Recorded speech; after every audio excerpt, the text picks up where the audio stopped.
لنا من لدنك رحمة إنك أنت الوهاب. وقال النبي صلى الله عليه وسلم: يا مقلب القلوب ثبت قلبي على دينك. وقال النبي في حديث أخرى: اللهم مصرف القلوب صرف قلوبنا على دين طاعتك، أو كما قال عليه الصلاة والسلام. وقال الله تعالى في آية أخرى وفي شان حبيبه ومحبته آمرا ومخبرا: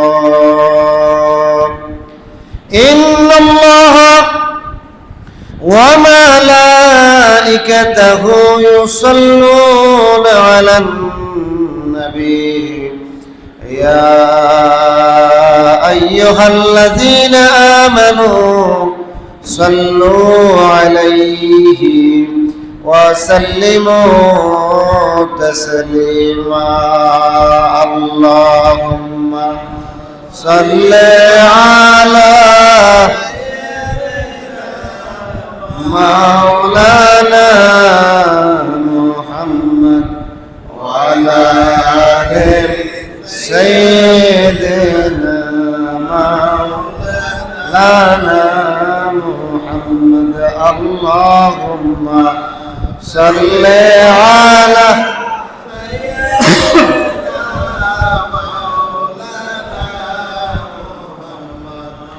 وعلى آل سيدنا مولانا। আমরা উম্মত গুনাহগারগণ নবীজি আপনায় চিনলাম না,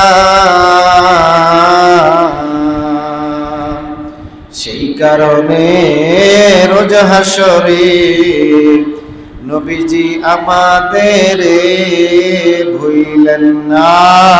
আল্লাহুম্মা সাল্লি আলা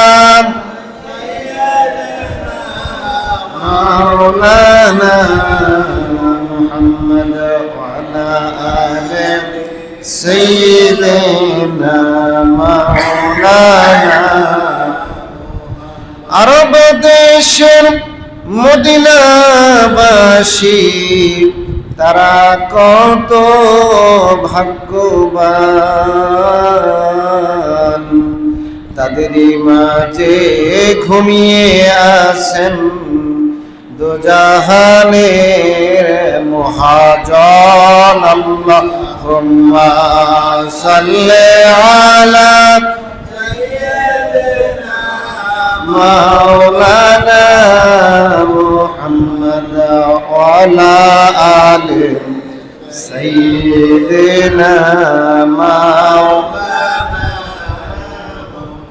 বালাগাল উলা বিকামালিহি কাশাফাত দুজা বিজামালিহি হাসানাত জামিউ খিসালিহি صلوا عليه وآله.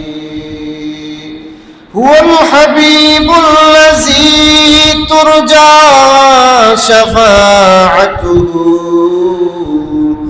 لكل حول من الأحوال مقتحم. بلغ العلا بكماله كشف الدجى بجماله حسنت جميع خصاله. صلوا عليه سلموا يا قوم بل صلوا على صدر الأمين مصطفى ما جاء إلا رحمة للعالمين. أما بعد. উপস্থিত সম্মানিত মুরব্বিয়ানে কেরাম, মুসল্লিয়ানে ইজাম, দিনদার কলমক মুসলমান, আসসালামু আলাইকুম ওয়া রাহমাতুল্লাহি ওয়া বারাকাতুহু। আল্লাহ পাকের শাহানশাহী দরগাহে আমরা শুকরিয়া জ্ঞাপন করি যে আল্লাহ সুবহানাহু ওয়া তাআলা আমাদেরকে দয়া করে, মায়া করে, তৌফিক দিয়ে, শক্তি দিয়ে, সামর্থ্য দিয়ে আগে আজকের এই আলোচনা শোনার জন্য উপস্থিত হওয়ার তৌফিক দান করেছেন। সেজন্য আমাদের রব্বুল ইজ্জত ওয়াল জালালের দরবারে শুকরিয়া জ্ঞাপনার্থে আওয়াজ দিয়ে উচ্চ স্বরে আল্লাহর শেখানো ভাষায় একবার বলি আলহামদুলিল্লাহ। সম্মানিত উপস্থিতি, সময় যেহেতু অল্প থাকে আমরা সরাসরি কথা বলতে চাই কোরআন থেকে। আজকে আমরা যে বিষয়টি নিয়ে আলোচনা করব ওই বিষয়টি হচ্ছে জিকরুল্লাহ, আল্লাহ পাকের জিকির। আল্লাহ পাকের জিকির কেন করবেন, কিভাবে করবেন, আর জিকিরের উপকারিতাটা কি, ফজিলত কি, এই সম্পর্কে আমরা বলব। আমি শুরুতেই পবিত্র কোরআনুল কারীমের সূরা আলে ইমরানের ৮ নম্বর আয়াত তেলাওয়াত করেছি। এই আয়াতে কারিমায় আল্লাহ পাক আমাদেরকে একটা দোয়া শিখিয়েছেন। নামাজের সময়, বিভিন্ন সময় আমরা যেন এই দোয়াটা করি। দোয়াটা কি? আল্লাহ বলতেছেন, বিসমিল্লাহির রহমানির রহিম, রব্বানা লা তুযিগ কুলুবানা বা'দা ইয হাদাইতানা ওয়া হাব লানা মিন লাদুনকা রাহমাতান ইন্নাকা আনতার ওয়াহ্হাব। আল্লাহ পাক বান্দাদেরকে শিখাচ্ছেন, ও বান্দারা, তোমরা আমার কাছে এই বলে প্রার্থনা করো, দোয়া করো, কি? হে আমাদের প্রতিপালক, রব্বানা, হে আমাদের প্রতিপালক, লা তুযিগ কুলুবানা, আমাদের কলবকে বাঁকায়া দিও না, আমাদের কলবকে পথভ্রষ্টতা, কুফরি এবং পাপের দিকে ফিরায়া দিও না। বা'দা ইয হাদাইতানা, আমাদের কলব যখন তোমার দিকে ফিরেছে, আমাদের কলব যখন বলেছে ইন্নী ওয়াজ্জাহতু ওয়াজহিয়া লিল্লাযী ফাতারাস সামাওয়াতি ওয়াল আরদা হানিফাও ওয়া মা আনা মিনাল মুশরিকিন, আমার চেহারা, আমার মন, আমার কলব যখন হেদায়েত প্রাপ্ত হয়েছে, আল্লাহকে চিনেছে, রাসূলকে চিনেছে, এখন আমি নামাজ পড়ি, রোজা রাখি, যাকাত দেই, আমি এখন নেক কাজ করি, এই নেককার বান্দা হওয়ার পরে আমাকে তুমি বিপদগ্রস্ত, মুসিবতগ্রস্ত অর্থাৎ জাহান্নামের দিকে ফিরায়া দিও না, অন্যায় কাজে আমাকে লিপ্ত করিও না, এজন্য আমার কলবকে বাঁকায়া দিও না। মিন লাদুনকা রাহমা, ও প্রতিপালক, আমি আপনার কাছে রহমত চাই, আপনার কাছে দয়া চাই। ইন্নাকা আনতাল ওয়াহ্হাব, নিশ্চয়ই আপনি মানুষকে দিতে ভালোবাসেন, আপনার দরবারে অভাব নাই। আল্লাহর ভান্ডে কি কোনো কিছুর অভাব আছে? কথা কন, আসেনিও নাই। আল্লাহ যদি কাউকে হেদায়েত দেয়, দুনিয়ার কোনো শক্তি, শয়তান, মরদুদ, সে যতই চেষ্টা করুক তাকে বিপদগ্রস্ত, তাকে কখনোই জাহান্নামের দিকে নিতে পারে না, পাপের পথে ঠেলে দিতে পারে না। আর কেউ যখন আল্লাহর রহমত যার উপর থেকে উঠে যায়, যার মন আল্লাহ পাক বাঁকায়া দেয়, যার কলবের মধ্যে সিল মেরে দেয়, ওই লোকটা যতই তাকে আমরা চেষ্টা করি না কেন, তারে ধরে বুঝায়, পিটায়া, মারিয়া কোনোভাবেই তাকে হেদায়েতের পথে আনা সম্ভব না, ঠিক না? এই জন্য আল্লাহ পাক বলেন, তুমি আমার কাছে দোয়া করো বান্দা, নামাজে উঠতে বসতে সব সময় বলো, আমি আল্লাহ পাক যেন তোমার উপর রহমত নাজিল করি, তোমার মন যেন, তোমার এই হৃদয় কলব যেন আল্লাহর রহমতে ভরপুর থাকে, তোমার মনের মধ্যে যেন শয়তানি কুপ্ররোচনা, কুচিন্তা না আসে। আমাদের শরীরের রাজধানী, যেমন বাংলাদেশের একটা রাজধানী আছে না নাই? কথা আসেনি? এই দেশটার প্রত্যেক দেশের একটা রাজধানী থাকে। আমাদের দেশের রাজধানী কোথায়? ঢাকায়, ঠিক না?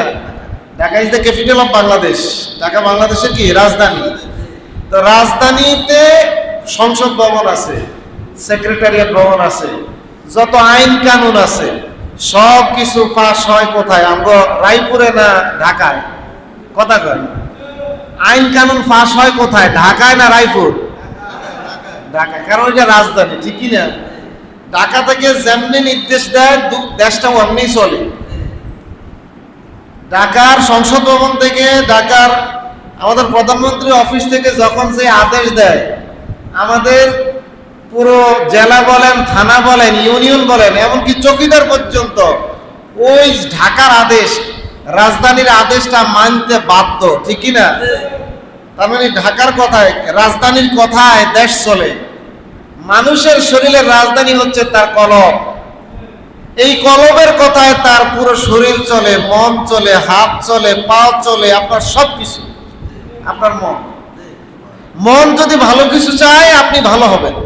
মন যদি আপনার খারাপ থাকে, কুলুষিত থাকে, মন যদি আপনাকে পাপের পথে প্ররোচিত করে, আপনি চেষ্টা করলেও আপনি খারাপ কাজ থেকে দূরে থাকতে পারবেন না। মন বলতেছে চুরি করার জন্য, স্বাভাবিক আপনি চুরি করতে গেলে হাত ব্যবহার করবেন, পাও ব্যবহার করবেন, ঠিক না? মুখ ব্যবহার করবেন। মন বলতেছে গালি দেওয়ার জন্য, তখন মনের কারণে মুখ দিয়ে গালি দিচ্ছেন। তেমনি কন্ট্রোল, নিয়ন্ত্রণ কোন জায়গা থেকে? এই যে রাজধানী কলব থেকে। কোথায় থেকে? কলব। কলব কোন জায়গা থেকে? মানুষের শরীরের বাম পাশের এই দুধের 2 ইঞ্চি নিচে, 2 আঙ্গুল নিচে, এই জায়গায় তো ধরে দেখেন আপনার একটা হার্ট এভাবে লাফালাফি করতেছে প্রতি সেকেন্ডে, ঠিক কিনা? এইটা হচ্ছে রাজধানী, এটা কলব। এই কলবটাই হচ্ছে আপনার সব ডিসিশন মেকার, সব সিদ্ধান্তের মূল যে লোকটা দেয়। আপনার শরীরের রাজধানী, যেখান থেকে সব আইন কানুন আসে, যেখান থেকে সবকিছু আপনাকে প্ররোচিত করে, সেটার নাম হচ্ছে কলব। নবীজি সাল্লাল্লাহু আলাইহি ওয়াসাল্লাম বলছেন, ইন্না ফিল জাসাদি মুদগাহ ফাইযা সালুহাত সালুহাতিল জাসাদু কুল্লুহু ওয়া ইযা ফাসাদাত ফাসাদাতিল জাসাদু কুল্লুহু আলা ওয়া হিয়াল কলব। আল্লাহর নবী বলেন, মানুষের শরীরের মধ্যে একটা মাংসের টুকরা আছে। এই মাংসের টুকরাটা যখন মানুষের সুস্থ থাকে, শুদ্ধ থাকে, মাংসের টুকরাটা, কলবটা যখন ভালো থাকে, তখন তার পুরো শরীর, তার মন, তার মগজ, তার হাত, তার পা, তার সবকিছু, তার সব কর্মকাণ্ড, সবকিছু সুস্থ, সবকিছু স্বাভাবিক, সব নেক আমলের দিকে মানুষ যায়। ওয়া ইযা ফাসাদাত, আর কলবের মধ্যে যদি এই মাংসের টুকরাটা যদি অসুস্থ হয়ে পড়ে, পাপ পঙ্কিলতায় পরিপূর্ণ হয়ে যায়, আল্লাহর নবী বলেন তখন ফাসাদাতিল জাসাদু কুল্লুহু, তার পুরো শরীর তখন অসুস্থ হয়ে যায়। মুখ দিয়ে ভালো কথা আসে না, মুখ খারাপ হয়ে যায়, মুখ দিয়ে গালিগালাজ আসে, অন্যায় কথা আসে। হাত এখন আর ভালো কাজে ব্যবহৃত হয় না, খানায় কাবাতে ধরে না, হাজার আসওয়াদ ধরে না, এই হাত দিয়ে চুরি হয়, এই হাত দিয়ে খুনাখুনি করে, এই পাও দিয়ে মানুষ চুরি করতে যায়, জেনা করতে যায়, অন্যায় কাজ করতে চায়। তার পুরো শরীরটা এখন খারাপ, কারণ তার ওই মানসিক টুকরাটা খারাপ হয়ে গেছে। কোরআনুল কারীমের সূরা মুতাফফিফুনের 14 নম্বর আয়াত আল্লাহ পাক বলতেছেন, কাল্লা কাল্লা বাল রানা আলা কুলুবিহিম মা কানু ইয়াকসিবুন। এটা সত্য নয়, কখনোই নয়, বরং তোমাদের কলবের মধ্যে একটা ছাই পড়েছে, কলবের মধ্যে নোংরা জমা হয়েছে, নোংরামি জমা হয়েছে, কলব নষ্ট হয়ে গিয়েছে। এর কারণ তোমাদের কৃতকর্মের কারণে, তোমাদের কাজ কামের কারণে। অন্যায় কাজ মানুষ যত করে, মানুষের কলব তত খারাপ হয়, দুর্বল হয়। আর মানুষ যত নেক আমল করে, তার কলব তত সুস্থ হয়। আর নেক আমল করলে মানুষের মধ্যে কনফিডেন্স তৈরি হয়। এক নামাজ পড়লে আরেক নামাজ পড়তে মন চায়, যে নামাজের জন্য অপেক্ষা করে। আর কিছু মানুষ আছে, একটা অন্যায় করার পরে আরেকটা অন্যায় করার জন্য ফন্দি ফিকির করে, ঠিক কিনা? আছে না নাই? কে করে এটা? যার কলব নষ্ট হয়ে গেছে, যে ইতিপূর্বে একটা খুন করছে, এ 2 নম্বর খুন করতে চিন্তা করবে না, ঠিক কিনা? যে 2 ওয়াক্ত 3 ওয়াক্ত নামাজ ছেড়ে দিছে, তাহলে আর পরের ওয়াক্ত নামাজ ছাড়তে তার কোনো দ্বিধা হবে না। আর যে নিয়মিত 5 ওয়াক্ত নামাজ পড়ে, এই লোকটা কোনোভাবে যদি ঘুমের কারণে ফজরের নামাজ মিস হয়, জোহর আসা পর্যন্ত মনে শুধু হাইমাতাম, আফসোস, হায় রে কি যেন হারাইয়া ফেলছে, কি করলাম, আজকে ঘুমের মধ্যে নামাজটা হারাইয়া ফেললাম, এটা কি ঠিক হইল? একটা আফসোস, মনের মধ্যে একটা হাহুতাশ, তৈরি হয়। কেন হয়? কারণ তার কলবটা সুস্থ, তার মনটা সুস্থ, সুস্থ চিন্তা সে করতে পারে, আল্লাহর রহমত তার কলবের মধ্যে আছে, কলবটা পরিষ্কার, এই জন্য তার কলবের মধ্যে এই চিন্তার উদ্রেক হয় বারবার, এর কি করলাম কি করলাম, এই নামাজটা ছাড়া ঠিক হইলো? একটা মানুষের যখন হক কেউ নষ্ট করে ফেলে, যদি সে নেককার হয়, নামাজি হয়, সে যদি রোজা রাখে, হজ করে, যাকাতে ভালো মানুষ হয়, তাইলে সে চিন্তা করবে, রে কি করলাম, এই লোকটা 2টা টাকা ঠকানোটা কি ঠিক হয়েছে? এই লোকটার টাকাটা তো ফিরিয়ে দেওয়া দরকার। অন্যের জমি, আজকে মানুষের কলব যদি ঠিক থাকতো, মন যদি ভালো থাকতো, তাইলে মানুষ অন্যের জমি দখল করতো না, ভাই বোনের হক মারিয়া খাইতো না, ঠিকই না? জবরদখল করতো না, আরেকজনের বিপদে ফেসে ফেলায়া মামলা দিত না, আরেকজনের দোকান দখল করতো না, এইরকম সুদ ঘুষ যত রকমের অন্যায় আছে, পাপ-পঙ্কিলতা আছে, এগুলোর মধ্যে যাইতো না। কখন যায়? মানুষের যখন কলব নষ্ট হয়ে যায়, মানুষের যখন এই অন্তরের মধ্যে দাগ পড়ে, কখন পড়ে? আল্লাহ নবী বলছেন, যখন মানুষ একটা গুনাহ করে তখন একটা দাগ পড়ে, যখন 2টা করে 2টা দাগ পড়ে। এইরকম দাগ পড়তে পড়তে পড়তে পড়তে, পাপ করতে করতে একসময় পুরো কলবটা পুরোটাই একটা কালো আবরণ পড়ে যায়, এটা কালো হয়ে যায়। কালো হয়ে যাওয়ার পরে এটা হচ্ছে নিকৃষ্ট কলব, এটা হচ্ছে নফসে লওয়ামা, সবচেয়ে খারাপ কলব। এই কলবের মধ্যে কখনো ভালো চিন্তা আসে না।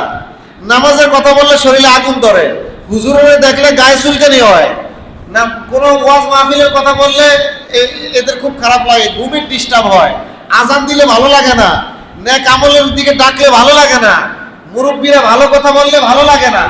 কখন? যখন কলবটা নষ্ট হয়ে যায়।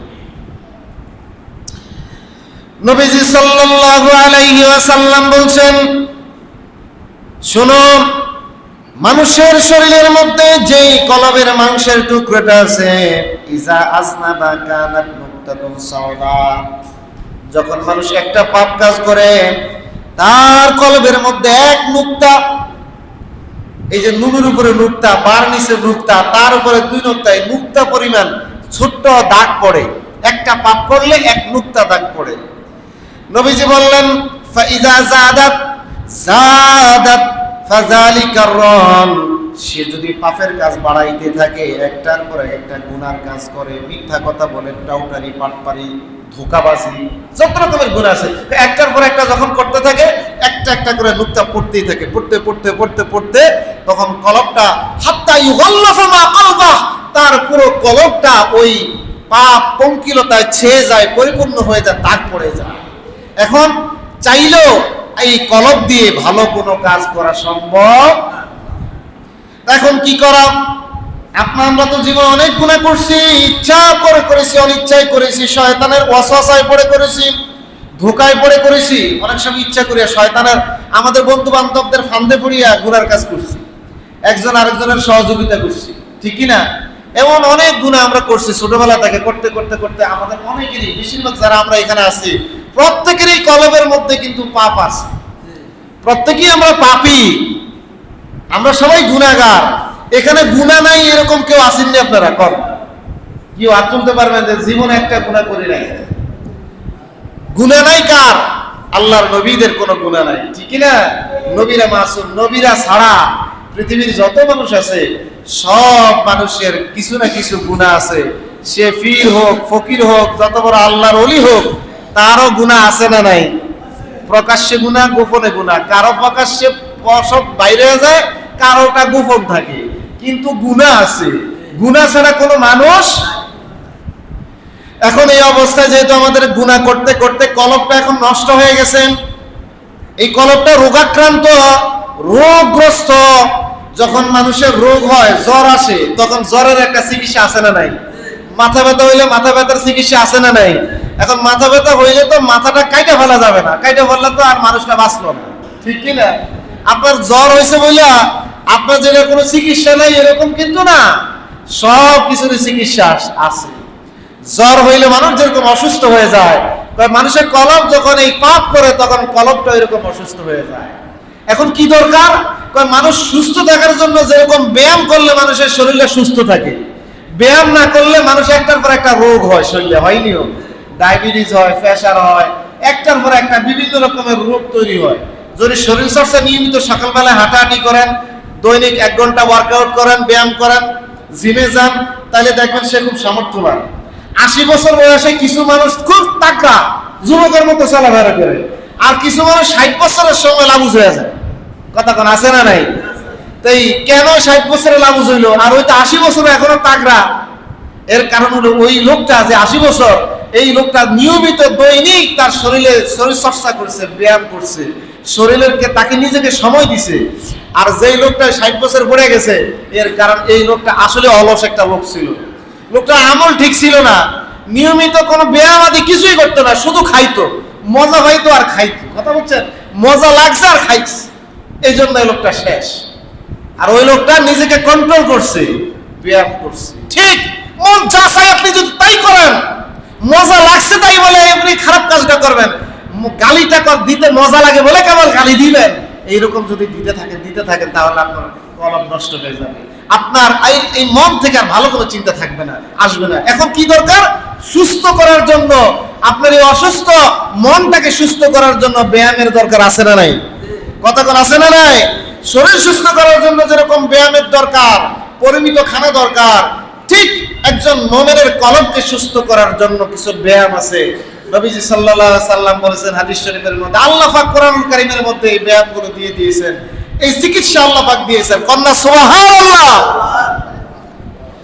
আল্লাহ পাক বলছেন, শুনো হে, তোমাদের কলব যখন পাপ পঙ্কিলতায় পরিপূর্ণ হয়ে অসুস্থ হয়ে পড়ে, এই অসুস্থ কলবটাকে সুস্থ করার জন্য আমি আল্লাহ পাক তোমাদের একটা ওষুধ দিয়েছি। ওষুধটা হচ্ছে আলা বিজিকিরিল্লাহ। কন্যা সুবহানাল্লাহ। সাবধান, আলা অবশ্যই হরফে তানবীহ। শুনে রাখো বান্দারা, যদি নেক আমলের দিকে নিজেকে ধাবিত করতে হয়, মনটাকে সতেজ করতে চাও, মনের মধ্যে শান্তি চাও, তোমার সংসার শান্তি চাও, সব কিছুর মধ্যে তুমি যদি পবিত্রতা চাও, তাহলে তোমার একটা কাজ করতে হবে, বেশি বেশি জিকিরিল্লাহ, আমি আল্লাহর জিকির করতে হবে। কাম সুবহানাল্লাহ। আলা বিজিকিরিল্লাহ লিতাতমাইন্নুল কুলুব। আমি আল্লাহ বলতেছি, আল্লাহর জিকিরের মাধ্যমে তোমার কলবের মধ্যে আমি শান্তি নাযিল করব, তোমার কলবটাকে আগের মতো সুস্থ করে দিব। কন্যা সুবহানাল্লাহ। জিকির যে একটা ব্যায়াম, জিকির যে একটা উত্তম ইবাদত, জিকির করলে মানুষের মন ভালো থাকে, এটার প্রমাণ দেখেন। আপনি যখন বলেন ইল্লাল্লাহ, দেখবেন এই কলবে এখানে ধরে রাখেন, একটা ধাক্কা আসে, একটা ব্যায়ামের একটা ধাক্কা আসে। কিন্তু মনে রাখবেন, বিশেষ করে যারা নিয়মিত সকাল সন্ধ্যায় জিকির করে, এদের হার্ট অ্যাটাক হয় না, হার্ট অ্যাটাক খুব কম হয়। হার্ট এই জায়গাটা তো হার্ট থাকে নাকি? নবীজির হাদিস অনুযায়ী, আল্লাহ কালাম অনুযায়ী, এই 2 আঙ্গুল নিচে এখানেই কিন্তু আপনি ধরে দেখেন, হার্টটা কিন্তু এখানে। আপনি যখন লা ইলাহা ইল্লাল্লাহ বললেন, আপনার এই যে ইল্লাল্লাহ যে ধাক্কাটা, এটা কিন্তু আপনার কলবের মধ্যে আসছে। অন্যান্য শরীরের সব ব্যায়ামে কিন্তু হার্টের এত ব্যায়াম হয় না, আপনার এই ব্যায়ামটা যেভাবে হয়, আপনার এই কলবে কিন্তু হার্ট অ্যাটাক হবে না সহজে। যে নিয়মিত জিকির করে তার কলব ভালো থাকে, সুস্থ থাকে, তার উপর আল্লাহর রহমত থাকে। আচ্ছা, প্রত্যেকটা জিকিরের মধ্যে সওয়াব আছে না নাই? কথা কোন আছে না নাই? শরীরের যেরকম ব্যায়াম আছে, আপনার ব্যায়াম যেরকম হচ্ছে, পাশাপাশি আপনার সওয়াব হইতেছে, আল্লাহর রহমত নাজিল হইতেছে, ঠিক কি না? প্রত্যেকটা জিকিরের মধ্যে দেখেন, যখন আপনি জিকির করবেন, মন আস্তে আস্তে একটা পবিত্র ভাব, মনের মধ্যে একটা কনফিডেন্স চলে আসে যে না, আমার আল্লাহ পাক আমার উপরে রহমত নাজিল করতেছেন, আমি কোনো ভুল পথে নাই, আমি সঠিক পথে আছি, তাইলে আমি কাকে ভয় পাবো? মুমিনরা আল্লাহ ছাড়া আর কাউকে ভয় কথা কেন পাইনিও। আল্লাহ ছাড়া কারো ভয় করা যাবে? কারো কাছে মাথা নত করা যাবে? কাউকে সেজদা দেওয়া যাবে? কোনো মাজারে সেজদা দেওয়া যাবে? যাবে না। মানুষের এই প্রত্যেকের এই পেশানি, এই কপাল শুধুমাত্র আল্লাহর জন্য আল্লাহ পাক এটা স্পেশাল ভাবে তৈরি করেছেন। এই মুখটা স্পেশাল ভাবে শুধু আল্লাহ পাক পবিত্র রেখেছেন আমাদেরকে জিকির করার জন্য, আল্লাহকে ডাকার জন্য। আপনি মায়ের পেটের মধ্যে, তখনও কিন্তু আল্লাহ পাক আপনার মুখ দিয়ে কিন্তু খাওয়ার ব্যবস্থা করেন নাই। কারণ কি? মায়ের মাসিকের রক্তটা দিয়ে আপনার খাবারের ব্যবস্থা হবে, এই জন্য আল্লাহ পাক মুখ দিয়ে কানেকশনটা না দিয়ে নাভি দিয়ে কানেকশন দিয়েছেন। বাচ্চারা জন্মগ্রহণ করার পরে দেখেন না, নাভি কাটা লাগে, কথা কি করে না? নাভি কাটা লাগে কেন? কারণ এই নাভি দিয়ে আল্লাহ পাক খাবার শরীরের মধ্যে ঢুকাইছেন। কেন ঢুকাইছেন? এটার মধ্যে রহস্য আছে না নাই? কথা কন, কি রহস্য? আবার জন্মের পরে কিন্তু নাভি দিয়ে আর খাওয়ার কোনো সিস্টেম নাই। জন্মের পরে এখন কি দিয়ে খাইতে হয়? মুখ দিয়া। কারণ জন্মের পরে হালাল খাবারটা খাবারের ব্যবস্থা করেছেন তিনি কে? আওয়াজ দিয়ে বললেন তিনি কে? আল্লাহ। এজন্য এই মুখটা আপনার জিকিরের জন্য, এই মুখটা অন্য কোনো গালিগালাজ করার জন্য, খারাপ কথা বলার জন্য, কটু কথা বলার জন্য, কাউকে কষ্ট দেওয়ার জন্য এই মুখকে আল্লাহ পাক তৈরি করে রাখেন নাই। এই মুখ স্পেশালি পবিত্র রেখেছেন শুধুমাত্র জিকির করবেন কার? আওয়াজ দিয়ে বলেন কার? আল্লাহ পাক বলছেন ফাজকুরুনি ফাজকুরুনি আযকুরুকুম ওয়াশকুরুলি ওয়ালা তাকফুরুন। ও বান্দা, আমার জিকির করো, আমাকে ডাকো। আল্লাহ আল্লাহ বেশি বেশি বলো, আমাকে, আমার জাতকে ডাকো। তুমি আমার জিকির করো, আমাকে স্মরণ করো, তাহলে আমি আল্লাহ পাক তোমাকে স্মরণ করব। আযকুরুকুম, তোমার উপর রহমত নাযিল করব। কন্যা সুবহানাল্লাহ। এই ওয়াদাটা দিয়েছেন তিনি কে? আওয়াজ দিয়ে বলেন তিনি কে? সূরা বাকারা স্পষ্ট আয়াত, আল্লাহ পাক বলছেন আমাকে ডাকো। উদউনি আস্তাজিব লাকুম, বেশি বেশি করে আমাকে ডাকো বান্দা। যদি আমাকে ডাকো, আমি তোমার প্রত্যেকটা ডাকে সাড়া দেওয়ার জন্য সর্বদা প্রস্তুত। বান্দা যখন বিপদে পড়ে, মুসিবতে পড়ে, একবার আল্লাহকে বলে আল্লাহ। হাদিস শরীফের মধ্যে আসছে, নবীজি বলেন আল্লাহ পাক একবার নয়, দুইবার নয়, 70 বার সাড়া দিয়ে বলেন বান্দা হে কেন ডাকছো বলো। পৃথিবীর এমন কোন বন্ধু আপনি পাবেন না, এমন কোন আপনার কাছের মানুষ পাবেন না, স্ত্রী বলেন, আপনার সন্তান বলেন, আপনার বাবা বলেন, মা বলেন, এতবার আপনার কথা শুনবে। মারও রাগ আছে, বাবারও রাগ আছে, আছে না নাই? অনেক বন্ধুত্ব, মাখামাখি বন্ধুত্ব, একসাথে একটানা 10 বছর এক খাতার নিচে ঘুমাইছে, এরপরও কিন্তু বন্ধুত্ব কিছুদিন পরে নষ্ট হয়ে যায়, আছে না নাই? মা সন্তানকে অনেক সময় ত্যাগ করে, বাবা অনেক সময় সন্তানকে ত্যাগ করে, সন্তান ও বাবাকে অনেক সময় ত্যাগ করে। পৃথিবীতে এইরকম নজির আছে না নাই? কিন্তু এইরকম নজির নাই কোন আল্লাহ পাক কোন বান্দাকে ছেড়ে দিয়েছে, এইরকম নজির আসেনিও। আপনি যত বিপদে পড়েন, আল্লাহর সাথে যত নাফরমানি করেন, নামাজ পড়েন নাই, রোজা রাখেন নাই, 100টা খুন করছেন। কয়টা? 100টা খুন করছেন। 100টা খুনের পরে বনী ইসরাইলের যে একটা বর্ণনা আছে, বনী ইসরাইলের এক ব্যক্তি 100টা খুন করার পরও আল্লাহর কাছে তওবা করার পরে মাফ করে দিয়েছেন তিনি কে? আওয়াজ দিয়ে বলতে হবে তিনি কে? এইজন্য আল্লাহ হচ্ছেন রহমান আর রহিম। আল্লাহ এত বড় দয়ালু, এত বড় একটা খুনিকেও আল্লাহ পাক চাইলে মাফ করে দিতে পারেন, ঠিক কি না? আমরা মানুষ অনেক সময় মাফ করি না। মানুষ আমরা এত বড় মনেরও নয় কেনা, বাপ পর্যন্ত সন্তান না মাফ করে না, মা অনেক সময় সন্তানের মাফ করে না। কিন্তু আমার আল্লাহ পাক বলেন বান্দারে, যত বড় তুই খারাপ কাজ করস, যতই আমার পথ থেকে চলে যাও, যদি বুঝতে পারস যে আমার এখন সংশোধন হওয়া দরকার, আর সময় নাই, ফিরে আয়, আমার রাস্তা তোর জন্য সর্বদা খোলা, আমারে ডাক দে, দেখ একবার ডাক দিয়ে আমি আল্লাহ তোর ডাকে সাড়া দেওয়ার জন্য প্রস্তুত। সদা সর্বদা রাত গভীর যখন তুই ডাকো, আমি আল্লাহ পাক আসি। বিমানে আকাশে উঠিয়ে যদি আমার ডাক দাও, আমি আল্লাহ সেখানেও আসি তোকে ডাকে সাড়া দেওয়ার জন্য। গভীর সমুদ্রের নিচে গিয়ে যদি তুমি আমার ডাক দাও, সেখানেও আমি আসি। ওই গভীর জঙ্গলে যেখানে কোনো নেটওয়ার্ক নাই, কিচ্ছু নাই, সেখানে যদি বিপদে পড়ে আমাকে ডাক দাও, আমি আল্লাহ পাক আসি। করলে সুবহানাল্লাহ। কেমন এক আল্লাহর আমরা ইবাদত করি, এটা চিন্তা করে দেখেন। প্রত্যেকটা মুহূর্তের জন্য বান্দা, কোরআন শরীফের মধ্যে আল্লাহ পাক বলেন আমি হাবলুল আরিক, মানুষের এই সাহারক, মোটা রগের থেকেও আরো কাছে থাকি। এই মোটা রগটা না থাকলে মানুষ বাঁচত না, ঠিক কি না?